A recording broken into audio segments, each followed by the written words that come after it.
Good afternoon, ladies and gentlemen. Welcome back to another episode here on European Confessions. There is a message that I want to share with you guys, and this message, it comes from a translation of a message that I received. So the translation of that message, it reads like this. Hello, my brother, how are you? Can you please post my own story as hidden identity? My brother, I am a woman who comes from Zim. I am a 30-year-old woman currently staying in Zim, but I once stayed in South Africa. I was staying in an area that is called Philippi. So what happened for me to end up being in South Africa is that when I was still here in Zim, both me and my friend, we were once married in the same village. So me and that other friend of mine, who later called me to South Africa, her husband and my husband, they were both friends. They used to go and do this illegal gold mining. So me and her, we used to suffer a lot because our husbands, whatever they would do together. If they would end up having girlfriends, it was always me and her husband's friend. We were just suffering. So when she came here to South Africa, she left me behind in that same village, and she knew that I was suffering a lot. So when I remained behind, me and my husband, we later got divorced from each other, and I went back and I started staying with my mom. So when I spoke with my friend, and since she understood my situation, she said that it is fine, you can come here to South Africa. She had said that once I had landed in South Africa, I was going to find a job. It was going to be very easy. So when I came here to South Africa after she had invited me, I then found out that things were not the same. She was not like working. She didn't have a regular job. She was just a hustler. So the first week that I stayed with her, she was not going to work at all. She was just staying at home, but she always had money. So I started questioning myself as to what kind of a job she was doing. But as someone that was an adult already, I understood what she was doing. She would get out of that room that I was sharing with her, then she would go to work, and she would come back the next morning and she'll be having a lot of money. What started paining me is that this lady, whenever she would speak with her mom back home, like doing some video calls, my heart will always break because I'll start to think about my mom, the situation that I had left her in, knowing that she didn't have any food to provide for my kids as well as for her. Whenever I would think about my mom and my kids that I had left behind in Zim, my heart will break to several pieces. It was such a hard decision. I tried going around trying to look for a job, but luck was never on my side. When I saw that I could not get any job, that was when I spoke with my friend. I said that I know what you are doing. You are selling your body, but with the suffering that I am going through, please just help me so that I can be like you, because the way that you are able to take care of your mom and your kids, it is far much better. Please help me out. She then said, it is fine, let us go to town. We then went to town and she bought me some clothes whereby when I'll be wearing them, they can attract some customers. Late at night, me and her, we then went out on the street. When I became a prostitute, my brother, since I was now new on the market, each and every man that would set his eyes upon me, when they would see that this one, she is new in town, they would request for my services. I started making a lot of money and we kept on sharing the same room. In secret, my brother, I then went on Facebook and I started marketing myself on Facebook. When I saw that I was now getting a lot of clients, I then spoke with her and I said, look at this thing that I am doing. All that I do is that I go on Facebook and I tell people that I sell off my body. Most of these men that were coming to me, they were like in different places here in South Africa. So what we'll do is that they would do a video call with me and they would tell me to remove my clothes for a fee, and I would remove my clothes for a fee.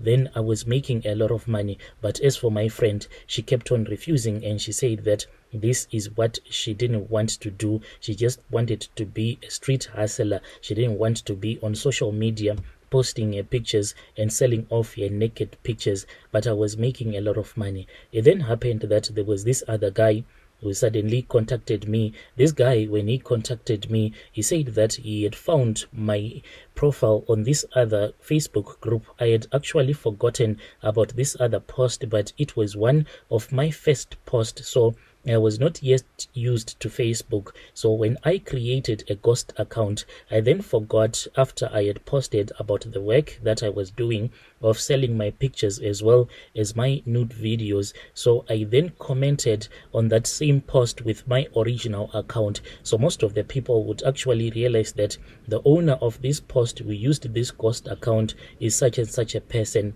So that guy told me that after he had seen that it was me who had created that post, he then went straight to my profile, and as he was looking at my pictures, he saw that indeed I was an attractive woman. At that time, this guy told me that he was in South Africa. He was just on his vacation, and as he was speaking with me, when he told me that he was on his way, like coming to Cape Town, he was actually on the airport. I was really excited. I was happy that at least I now had a client that will be able to give me money. The plan was that I wanted to raise enough money. I had a friend, a high school friend, that was staying in Joburg. So she had told me about this place that they call Dragon City.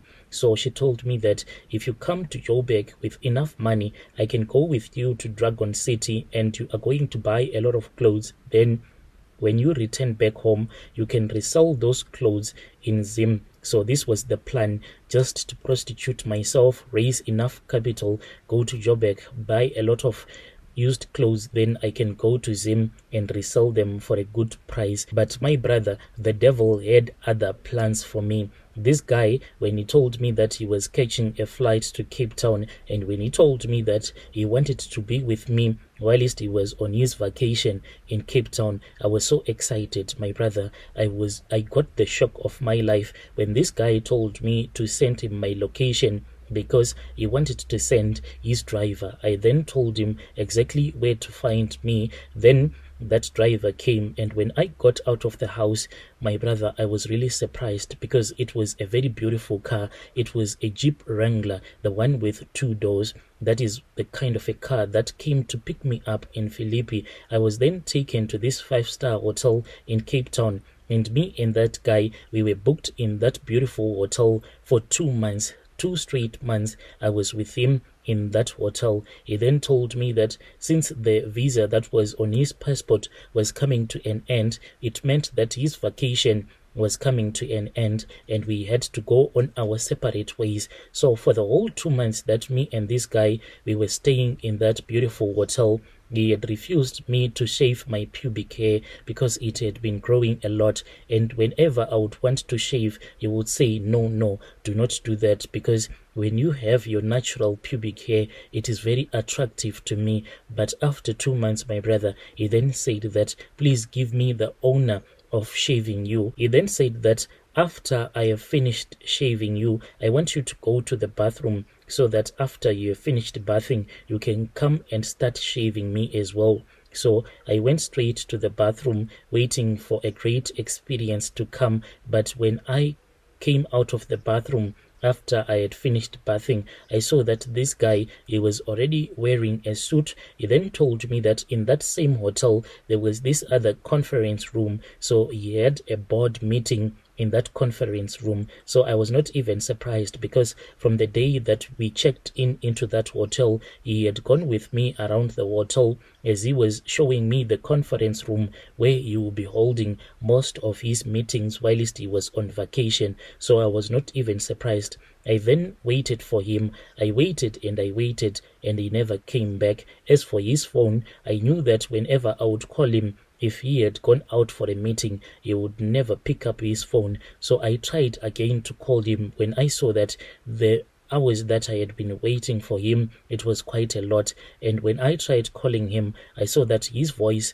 was not going to voicemail, but it was actually beeping, like what it does whenever someone has left the country. It does not go to voicemail. It will just do that beeping sound. And I knew that this guy, he was no longer in the country. I was heartbroken, my brother. Still, I had that small belief that this guy, maybe he had gone somewhere else. Since wealthy people, you can never know what they will be up to. So I waited and I waited until I saw that this guy, he was no longer coming back. I felt hurt, thinking like me and this guy, we had been staying in this room for about 2 months, but he had decided to leave me without ever saying goodbye. Then, my brother, I got up from the bed and I started packing my clothes. When I opened up the closet, I then saw that on top of this small suitcase that he had bought for me, since I had been taken to that hotel without having any proper clothing, so he used to buy a lot of clothes for me. I found out that there was cash on top of that small suitcase. It was 65,000 rands in cash. When I saw this money, I was really happy. I said that at least you didn't say goodbye like physically, but this is the goodbye that you have chosen to give me. For me, it was quite a surprise. I then called my friend and I told her that it was time for me to return back to Zim, so I wanted her to pick up my clothes from our room, the room that we used to share back in Philippi, and bring them to the place where I was so that I can quickly get on the bus and return back to Zim. But I didn't tell her about that money, even when she said that you are already returning back home, so you have made a lot of money. But I didn't reveal that this guy, he had ran away from me and he had given me such a huge sum of money. I just said, please bring my clothes, the ones that I bought for my kids, and a few stuff that I wanted to take with me to Zim. So when my friend came to that hotel, that was when we did a bolt and we went to the bus station and I got onto the bus. When I arrived back home, I was really tired because from Cape Town going to Zim, it is a very long distance. So I arrived back home feeling very sleepy. I went to bed, and after I had rested, that was when I called my mom. When I called my mom, I wanted to inform her about the huge sum of money that was in my small suitcase, but I wanted to tell her that ever since I had gone to South Africa, I had made sure that I was saving all of this money. So I wanted her to help me with some ideas on what type of a business that I could actually start. But when I opened up that suitcase, I was shocked. I got the shock of my life because all of the money had gone missing. It was just an old newspaper that was printed, the Herald. It was a Herald newspaper, a very old one. There was no money, my brother. When I saw that this is what had happened, I started crying because I thought that maybe someone had stolen this money from that small suitcase. After that, I then got so sick, like out of my private parts, discharge was just coming out, and the way that it was coming out, it was quite smelly. It was actually smelling like tinned fish. So my mom then asked me why I was smelling like that. She thought that maybe it was an STI. As we were going around trying to find someone who could assist me, then there was a prophet who told me that everything that had happened, I was being used by that man whom I was booked in that hotel in Cape Town for 2 months. This man, he was a ritualist who had been using me. So at that time, when he was cutting my pubic hair, after he had taken it, he was using it for his rituals, and this is what he does over and over again. Even right now, I am still being helped, even though I am really sick. My brother, what I do is that I constantly have to spray my private parts with perfume. If I do not do that, I will smell a lot. I have tried to date several guys, but the moment that the guy that I'll be dating will try to take me to bed, the guy will just find out that the way that I smell, it is not nice at all. The prophet told me that my womb is too dry and my womb is being used. My advice is that never trust someone that you meet online.